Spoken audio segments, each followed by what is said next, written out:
Hello everyone, how are you doing? This is MD Tech here with another quick tutorial. In today's tutorial, I'm going to show you guys how to go about setting up and installing your HP Color LaserJet Pro M254dw series printer on your Windows computer. So this should hopefully be a pretty straightforward process here, guys. And without further ado, let's go ahead and jump right into it. So all you have to do is open up a web browser, and into Google, you want to search for HP Color LaserJet Pro M254dw printer support, and you want to search for that. Best result, you come back with an HP support page that says HP Color LaserJet Pro M254dw. Go ahead and open that up. And now go underneath the support category, this is software and drivers, and select that.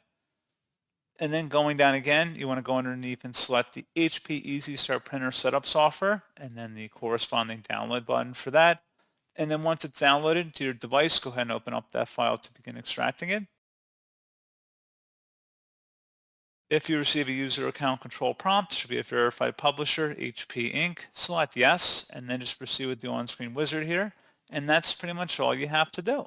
So, as always, thank you for watching this brief tutorial. I do hope that I was able to help you out, and I do look forward to catching you all in the next tutorial. Goodbye.